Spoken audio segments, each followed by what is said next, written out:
हरे Krishna. Okay, तो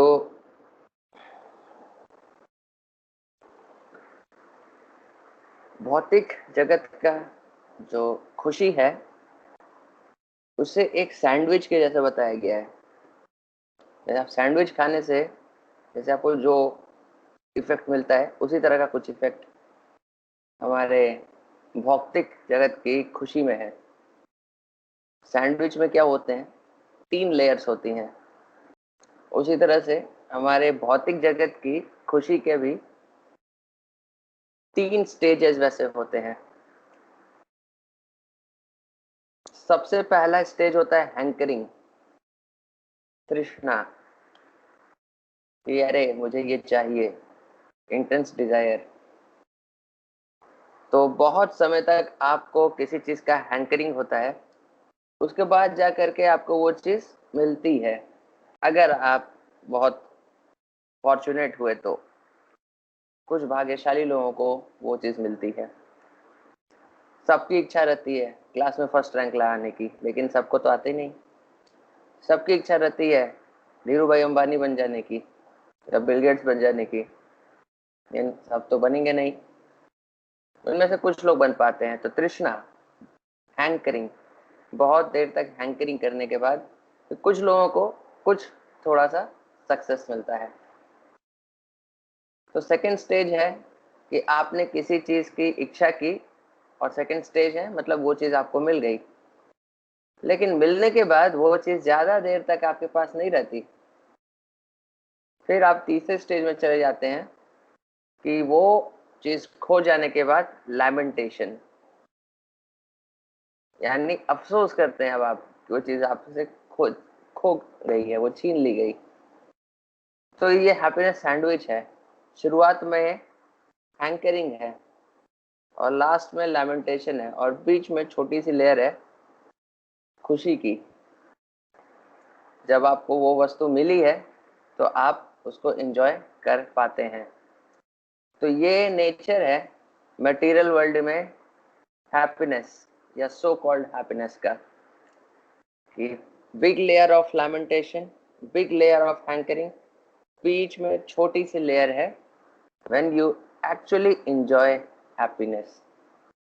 तो जैसे आप ब्रेड खाते हैं जिसमें लोफ बहुत मोटे मोटे हैं, इन बीच में पतली सी लेयर है जैम का। तो इस तरह की खुशी है हमारे जड़ जगत में। और ये जो खुशी है ये भी आपको बहुत ज्यादा सेटिस्फाई नहीं करती। जब आपको वो जैम के स्टेज में आप हैं, तो खुशी के स्टेज में आप बीच में हैं, तो उस समय भी आप देखेंगे कि जब आपको कोई चीज मिल जाती है तो दुनिया के लोग उससे जलते हैं।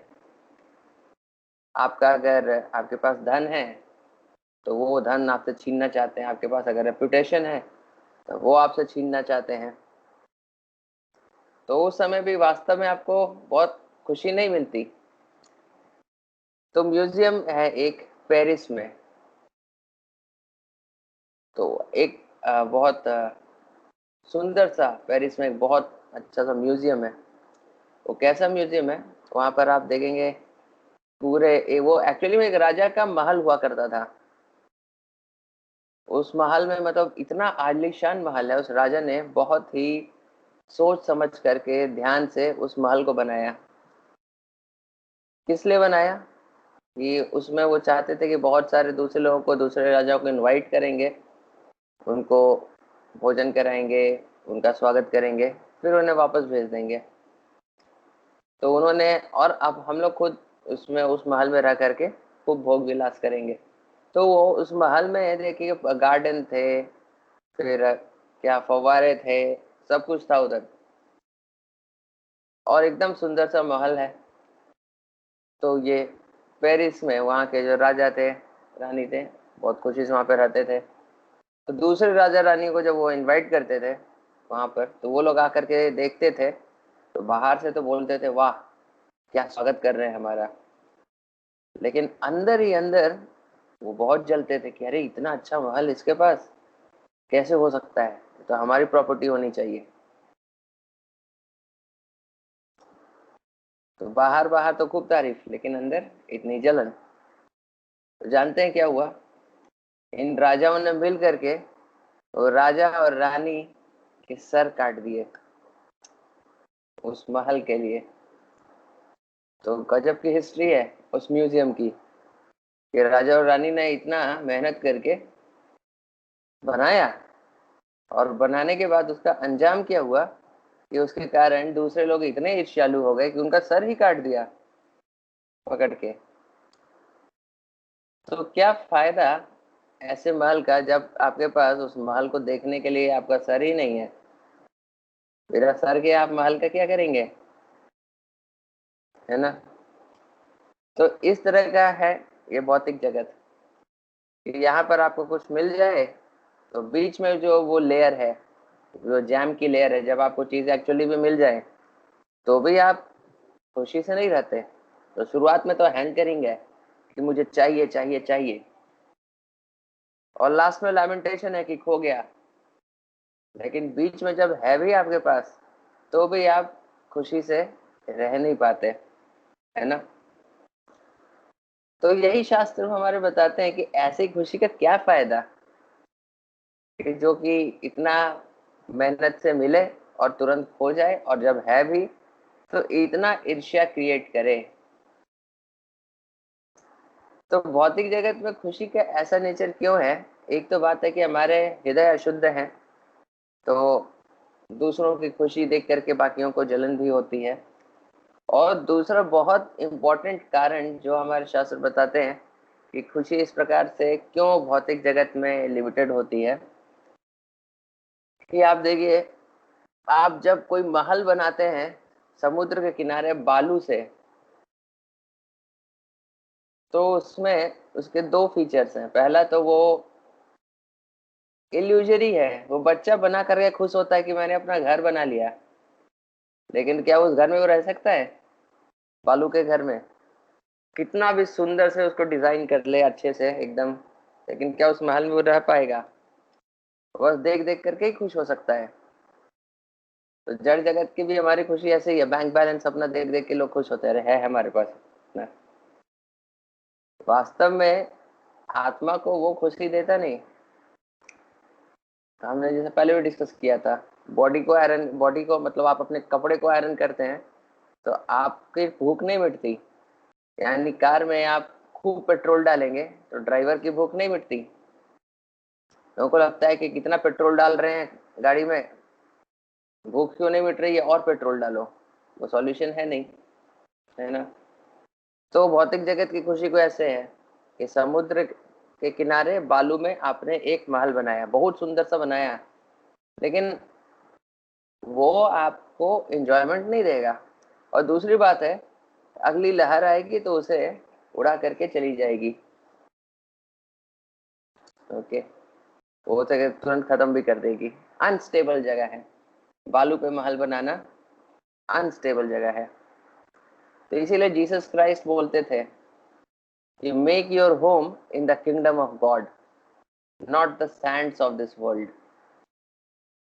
यही सेम बात वो बता रहे हैं कि अपना घर बनाना है तो कहाँ बनाए? किंगडम ऑफ गॉड, भगवान के राज्य में, जो कि सॉलिड है, फिक्स्ड है। इस दुनिया में बनाएंगे तो क्या है? That is like sand castle. एक तो इल्यूजरी है और दूसरा टेम्पररी भी है। तो ये हमारे इस भौतिक जगत में खुशी को अच्छे से नहीं भोग कर पाने का सबसे बड़ा कारण है कि यहाँ पे भौतिक जगत में चीजें चेंज होते रहती हैं। जब सरकमस्टेंसेस इतना तेजी से बदलते हैं तो हमारे मन और इंद्रियां जो एक्सटर्नल सरकमस्टेंसेस से जो खुशी अपने आप के लिए डिराइव करती हैं, तो वो भी तो चेंज होते रहेगा ना। तो सरकमस्टेंसेस चेंज हो रहे हैं तो आपके हैप्पीनेस का लेवल या हैप्पीनेस इटसेल्फ वो भी तो चेंज होते रहेगा ना, क्योंकि यहाँ पे चीजें परमानेंट नहीं है, हमेशा चेंजेबल है ना? तो इस कारण से वो सारी चीजें भी चेंज होते रहेंगी। तो देयरफॉर मटेरियल वर्ल्ड की happiness is not actually happiness. वो आपको मिलेगी, स्टेबल हैप्पीनेस है नहीं, तुरंत चली जाएगी। इसीलिए एक फियरफुल सिचुएशन रहता है इवन जो हैप्पी पीपल है, so called happy people of this world, उनके अंदर भी एक फियरफुल सिचुएशन रहता है कि अभी है तो, लेकिन चीजें सर्कमस्टेंसेस इतना तेजी से चेंज करते हैं कि तुरंत चले जाएंगे। जैसा बिजनेसमैन, वो अगर टॉप पे पहुंच भी गए लेकिन फिर भी अगर मेहनत करना छोड़े तो फिर से उनके कॉम्पिटिटर्स जो तेजी से भाग रहे हैं वो उन्हें पछाड़ देंगे। तो पहले जब टॉप पे नहीं पहुंचे हैं तो टॉप पे पहुंचने के लिए हैंकरिंग, अगर टॉप पे पहुंच गए तो उसके बाद फिर still there is fear of losing, और जब इट इज लॉस्ट तो उसके बाद फिर देयर इज लैमेंटेशन कि मैंने खो दिया। तो शास्त्र बोलते हैं what is the use of such kind of happiness. इसीलिए शास्त्र एडवाइस करते हैं सिंपल लिविंग हाई थिंकिंग, कि इतना ज्यादा ताम झाम नहीं बढ़ाइए, सिंपल रहिए, शांति से रहिए, जितना आराम से मिल जाए उतना ले लीजिए। यही हम देख रहे थे कि वामन देव भी बोल रहे थे कि जो व्यक्ति संतुष्ट नहीं रहता, बलि महाराज ने जब बोला कि अरे आपको मैं कुछ भी दे सकता हूँ, आप 3 पग भूमि क्यों मांग रहे हैं, और वो भी अपने कदमों के मेजरमेंट से, तो बोल रहे कि देखिए राजन, जो संतुष्ट नहीं रह पाता उतने से जितने से कि उसे एब्सोल्युटली नेसेसरी है, उससे ज्यादा अगर उसे बहुत मिल भी जाए तो भी वो कभी संतुष्ट नहीं रह पाएगा। तो देयरफॉर यही हमारे शास्त्रों का प्रिंसिपल है कि सिंपल लिविंग, सिंपल रहिए और हाई थिंकिंग, भगवान की भक्ति कल्टीवेट करिए, क्योंकि वो जो स्पिरिचुअल हैप्पीनेस है वो एक परमानेंट ग्राउंड पर है। मटेरियल हैप्पीनेस एक ग्राउंड पर है जो कि चेंज होता रहेगा, लेकिन spiritual happiness is on permanent basis. कि वो क्यों परमानेंट है, because that depends on our relationship with Krishna. Krishna will never die, and spiritual platform पे we will never die, and our relationship will never die. Material world में तो आप किसी के साथ अगर कोई भी रिलेशनशिप बनाते हैं तो टूट ही जाता है, और नहीं भी टूटे तो लास्ट में मौत के समय तो सबको जुदा हो ही जाना पड़ता है। So that's the point. It's, शास्त्र बोलते it's not a good choice to make your castle of happiness in material world. तो हिज होलीनेस राधानाथ स्वामी महाराज एक बार जब थाईलैंड में थे तो वहां पर उन्हें एक व्यक्ति मिला था जो अमेरिका का नंबर 1 टीवी स्टार था। बहुत पैसा थे उसके पास, बहुत दौलत थी उसके पास। तो महाराज और वो कार से जा रहे थे और दोनों बैठे थे कार की पीछे वाली सीट पे। तो पूरे समय वो टीवी स्टार, जो कि वर्ल्डली स्टैंडर्ड से बहुत ही खुश है, अगर दुनिया की नजरों से देखा जाए कि अरे सब कुछ तो है उसके पास, नेम फेम मनी एवरीथिंग, तो और क्या चाहिए। लेकिन वो सिर्फ महाराज को यही बता रहा था कि वो किस प्रकार से पूरी तरह से फ्रस्ट्रेटेड है अपने जीवन से, कोई खुशी नहीं है उसके पास। और वो बोल रहा है सिर्फ मैं ही नहीं, मैं देख रहा हूँ कि इस इंडस्ट्री में, वो जो हॉलीवुड पूरी इंडस्ट्री है उसमें और भी मेरे जैसे जितने सक्सेसफुल लोग हैं, उन सब का जीवन जो है वास्तव में अंदर से पूरा हॉलो है। अंदर से उनके अंदर कोई खुशी है ही नहीं। बाहर से क्योंकि ये हमारा काम है, हमें स्माइलिंग फेस दिखाना पड़ता है, लेकिन वास्तव में हम अंदर से खुश नहीं है। सब अपने ऊपर एक प्लास्टिक स्माइल लगा करके इसी तरह से घूम रहे हैं, और दूसरे को बता भी नहीं सकते कि मैं खुश नहीं हूँ, क्योंकि उसका फिर फायदा उठाया जाएगा। तो ऐसी बताओ खुश नहीं हो, किसी को बता भी नहीं सकते कि मैं खुश नहीं हूँ। इस प्रकार की स्थिति है। तो बाद में वो राधानाथ महाराज से बोल रहे थे कि मैं आपके जैसा होना चाहता हूँ। और ये उस समय की कहानी है जब राधानाथ महाराज, मतलब he was not a Maharaj, he was not even in ISKCON. उनके इस्कॉन में अभी वो 19 साल के जब थे, जब हिचहाइक करके थाईलैंड से हिचहाइक करके जब इंडिया में आ रहे थे, उस समय की एक बात है। तो वो बोलते हैं आपके जैसा होना चाहता हूँ, कि एकदम फ्री, कोई चिंता नहीं। तो महाराज सोच रहे थे भाई ये कहाँ इतना बड़ा अमीर टीवी स्टार है यूनाइटेड स्टेट्स का, और मैं कहाँ, एक भी पैसा नहीं है, और ऐसे ही किसी से लिफ्ट मांग मांग करके मैं आगे बढ़ रहा हूँ, और कहाँ ये इतना बड़ा टीवी स्टार, और ये मेरे जैसा बनना चाहता है। तो वास्तव में वो क्या खुशी है, तो सेटिस्फैक्शन की खुशी है, एक हायर पर्पस की खुशी है, और गॉड से जो कनेक्शन है, भगवान से जो कनेक्शन है, उसकी खुशी है। यही सेम चीज हम देखते हैं ये दक्ष प्रजापति के उदाहरण में।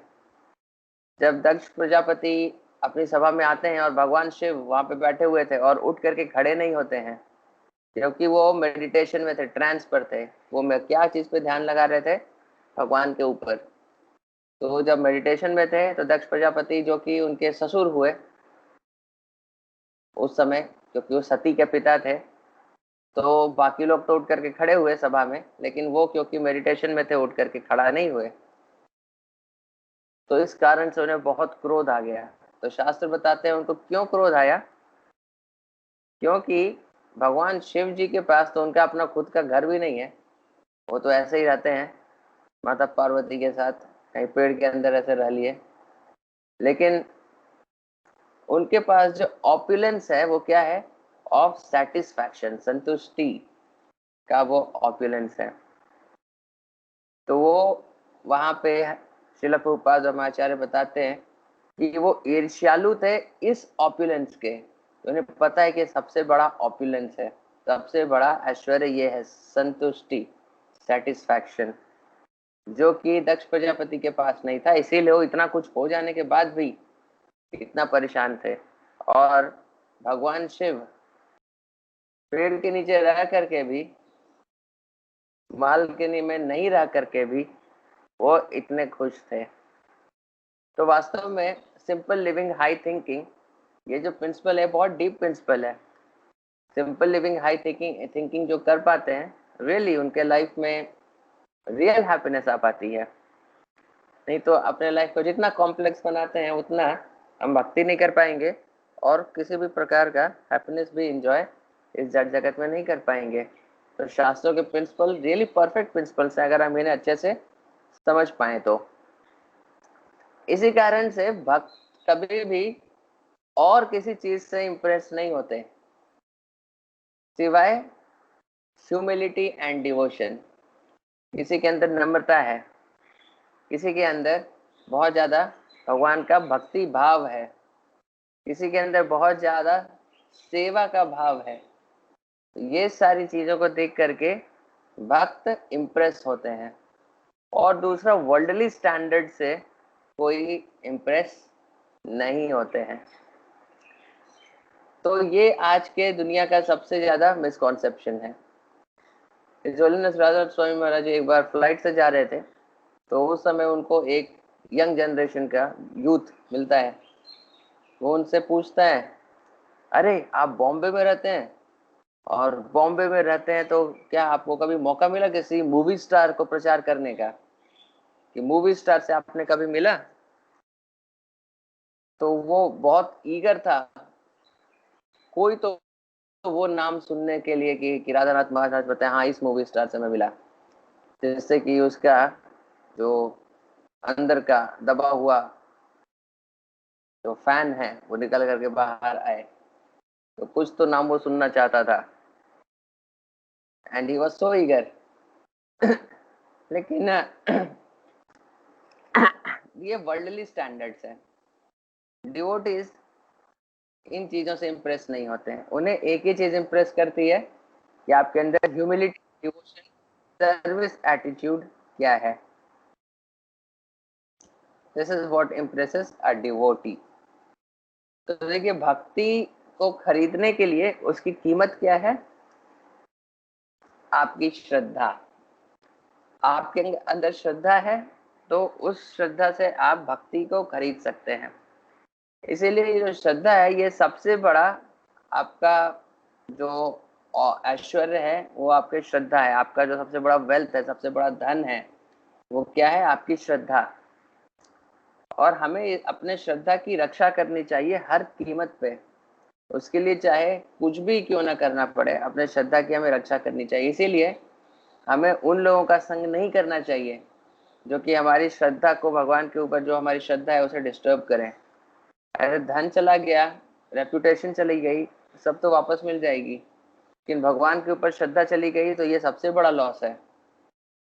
शरीर भी चला गया तो दूसरा शरीर मिल जाएगा, लेकिन भगवान के ऊपर श्रद्धा चले जाना एक बहुत बड़ा नुकसान है। तो अपनी श्रद्धा को बचाने के लिए हमें किसी भी हद तक जाना चाहिए। इसीलिए कहा जाता है कि जो लोग एनवियस हैं या ब्लास्फेमस हैं, उनसे उनसे हमें उनका संग नहीं करना चाहिए, उनसे दूर रहना चाहिए।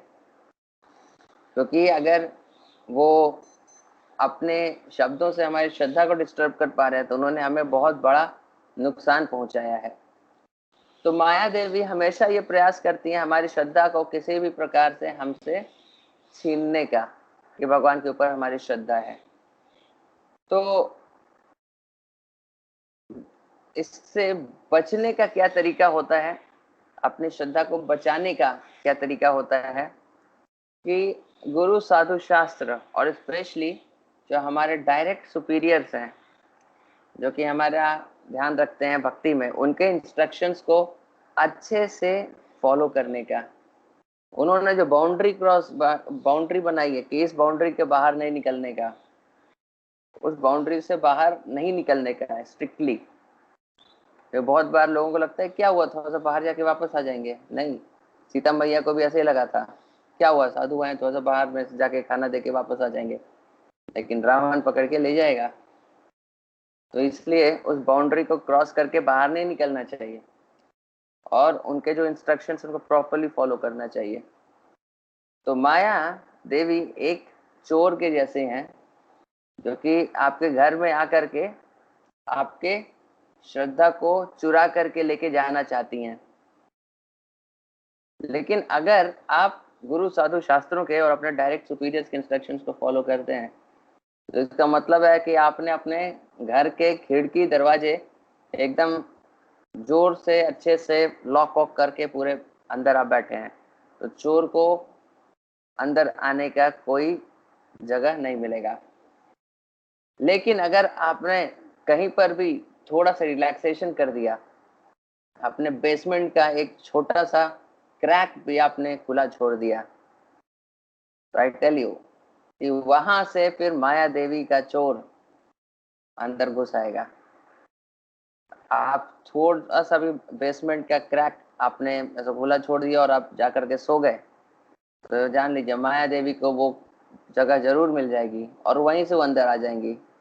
तो थोड़ा सा क्रैक छोड़ने का क्या मतलब है कि कभी कभी ड्यूटी सोचते हैं कि अरे हम थोड़ी फैनाटिक लोग हैं, थोड़ा सा भोग करने में बुराई क्या है, पूरी दुनिया कर रही है, बहुत सा इतना भोग कर रही है, हम भी थोड़ा सा भोग कर लिए तो इसमें बुराई क्या है। थोड़ा सा थोड़ा सा करने में ज्यादा कुछ दिक्कत नहीं होगा। लेकिन आप थोड़ा सा वो जो कर रहे हैं वो आप क्या कर रहे हैं, आपने सब जगह खिड़की दरवाजे तो बंद करके रखे हैं लेकिन एक जगह आपने थोड़ा सा क्रैक छोड़ दिया। तो चोर एक्सपर्ट हैं, वो सब जगह देखेंगे और एक जगह भी अगर कहीं आपने छोड़ दिया तो वहीं से अंदर घुस जाएंगे और घुस आने के बाद आपका जितना धन दौलत है वो लूट लेंगे। उस समय जब तक कि आप सो रहे, आपको लगता है नहीं मैं अच्छा भक्त हूँ, कोई दिक्कत नहीं है, क्या प्रॉब्लम है। लेकिन वो जब तक आपको पता चलेगा कि मेरे घर में चोरी हो रही है तब तक ऑलरेडी आपका सारा धन लूट चुका हुआ होगा। तो इसलिए हमें स्ट्रिक्टली अपने घर के सारे खिड़की दरवाजे बंद करके रखने होते हैं। यानी जो हमें हमारे सुपीरियर से, गुरु साधु शास्त्रों से जो इंस्ट्रक्शंस मिले हैं उनका पालन करने में एक छोटा सा कसर भी नहीं छोड़ना चाहिए, पूरी तरह से उनका पालन करना चाहिए। अगर आप ऐसा करते हैं इसका मतलब आपने अपने खिड़की दरवाजे से एकदम लॉक करके रखे हैं अच्छे से, तो फिर माया देवी नाम के चोर को घुसने का कभी भी कोई जगह नहीं मिलेगा। नहीं तो हमारी श्रद्धा चोरी हो जाएगी हमारे घर से और हमें पता भी नहीं चलेगा। तो अब जो कर्मी होते हैं वो अपने घर का दरवाजा पूरा खुला छोड़ देते हैं और वो बोलते हैं कि आइए आराम से लेकर के जाइए, उन्हें कोई फर्क नहीं पड़ता। तो जो भक्त होते हैं वो तो ऐसा नहीं करते हैं, चारों तरफ से दरवाजे बंद करके रखते हैं, लेकिन कभी कभी ये हो जाता है कि एक छोटा सा कहीं से क्रैक वो खुला छोड़ देते हैं और वहां से माया देवी अंदर आ जाती हैं। तो इसके रिगार्डिंग एक अरब के जो यात्री था और उस जो ऊंट पे जा रहा था, उसकी एक कहानी बताई जाती है कि अरब में एक मतलब जंगल में, वो जंगल सुनने वो रेगिस्तान में, तो रेगिस्तान में एक यात्री था जो एक ऊंट से जा रहा था। रात को उसने अपना एक टेंट बनाया, और टेंट के अंदर वो आग जलाया। आग जला करके उसको, बहुत ठंडी थी बाहर, तो उसको गर्म किया और वहाँ टेंट के अंदर वो सो रहा था। छोटा सा टेंट था और उसका ऊंट जो था, कैमल, वो बाहर खड़ा था। तो ऊंट को ठंडी लग रहा था, तो वो उस यात्री से बोलते हैं, अरबी यात्री से, कह रहे मुझे भी तो अंदर आने दो। तो बोलता है नहीं नहीं, यहाँ पे अंदर एक ही आदमी की जगह है, इससे ज्यादा कोई नहीं आ सकता। तो बोले कि अरे मुझे बाहर बहुत ठंड लग रही है, ठीक है ज्यादा नहीं तो कम से कम मुझे अपना सर तो अंदर कर लेने दो। और सर नहीं, पहले बोला कि ठीक है कम से कम, एक में नाक ठंडी हो रही, कम से कम नाक तो मैं अंदर कर लूं। तो फिर वो बोलते हैं अच्छा ठीक है, उतने से दिक्कत नहीं होगा, अपना नाक अंदर कर लो। तो उस ऊंट ने अपना नाक अंदर कर लिया टेंट के। कुछ समय के बाद बोला कि अरे सिर्फ नाक से नहीं हो रहा, कम से कम कान भी तो अंदर कर लेने, तो अपना चेहरा तो अंदर कर लेने, तो बाकी शरीर बाहर रहेगा तो चलेगा, हम चेहरा तो गर्म रहेगा अंदर टेंट के अंदर। तो सारे भी यात्री ने, वो सो रहा था, बोला कि अच्छा ठीक है कोई बात नहीं, मुझे डिस्टर्ब नहीं करो, बार बार नींद नहीं खराब, कुछ कर लो, अपना चेहरा भी अंदर कर लो। तो फिर उसने चेहरा फिर अंदर कर लिया। कुछ समय के बाद बोला एक पैर तो अंदर कर लेने दो, 3 पैर तो बाहर ही है ना। तो मेरे क्या 75-25 का पार्टनरशिप है, पूरा 75% तुम्हारे, मेरे पे एक पैर तो अंदर रहने दो। तो वो बोला ठीक है कर लो। दूसरा पैर, तीसरा पैर, चौथा पैर। कुछ समय के बाद जब वो आंख खोल करके देखता है तो बोला कि बाहर इतनी ठंड में वो पड़ा हुआ है और ऊंट अंदर टेंट के अंदर सो रहा है आराम से, और पूरी तरह से वो बाहर ठंड में से पड़ा हुआ है। तो बहुत इंस्ट्रक्टिव स्टोरी है। ये हम बोलते हैं अरे वो बेवकूफ था क्या अरब का, वो अरब का जो यात्री था, कि अरे इस तरह से थोड़ा थोड़ा करके पूरे ऊंट को अंदर कर दिया और खुद बाहर हो गया। लेकिन ये हमारी कहानी है, हम भी स्टार्ट करते हैं धीरे से, थोड़ा सा से, इतने से कुछ नहीं होता। अरे थोड़ी सी तो बात है, इतना से ज्यादा परेशानी थोड़ा होगा। मैं थोड़ी ना कोई रेगुलेटिव प्रिंसिपल तोड़ रहा हूँ। थोड़ा सा एक तो मूवी देख लिया तो कौन सा बहुत बड़ा काम हो गया, कुछ नहीं हुआ। या एक बार बिना प्रसाद के ऐसे ही भोग चढ़ाए बिना ऐसे ही खा लिया, कौन सा बहुत बड़ा चीज हो गया। स्टार्टिंग होता है बहुत थोड़े से, और ऑब्वियसली वो थोड़ा ही है, कोई बहुत बड़ा चीज नहीं हो गया। लेकिन वही फिर थोड़ा थोड़ा करके ऊंट धीरे धीरे पूरी तरह टेंट के अंदर आ जाता है, और जो ट्रेवलर है वो पूरी तरह से बाहर हो जाता है। तो माया देवी इस प्रकार से करती हैं, वो सुई की तरह अंदर जाती हैं और एक हल के जैसे बाहर आती हैं। ये बताया जाता है कि माया देवी अंदर जाती हैं एक नीडल के जैसे, सुई के जैसे, और बाहर आती हैं एक प्लाव यानी हल के जैसे बड़ी हो जाती हैं, पूरा अंदर से चीरते हुए बाहर निकलती हैं। तो ये नेचर हमें पता होना चाहिए कि किस प्रकार से माया देवी हमारी श्रद्धा, हमारी भक्ति को हमसे चुरा लेती हैं। और ये जब हमें पता होगा एग्जैक्टली उनका क्या नेचर है, तो हम एक सुई को भी अंदर जाने नहीं देंगे। हमें पता है कि वो एक सुई भी अंदर गई तो वो बाद में हल का रूप ले लेगी और हमारी श्रद्धा को तोड़ते हुए वो बाहर निकल आएगी। तो भक्तों को अपने श्रद्धा का हर कीमत पे रक्षा करनी चाहिए। इसीलिए रोजाना हमें अच्छे से जप करना चाहिए, साधना करनी चाहिए। और जो भी ईर्ष्यालु व्यक्ति हैं, जो कि हमारी श्रद्धा को डिस्टर्ब कर सकते हैं किसी भी तरीके से, अपने शब्दों के थ्रू, अपने एक्शंस के थ्रू, तो हमें उनसे दूरी बना करके रखनी चाहिए। क्योंकि बाकी सारे नुकसान तो कोई बहुत बड़े नुकसान नहीं है, लेकिन अगर श्रद्धा हमारी चली गई तो वो एक बहुत बड़ा नुकसान है। तो किसी के कोई प्रश्न है तो बताइए, नहीं तो आज फिर हम यहाँ पर एंड करते हैं।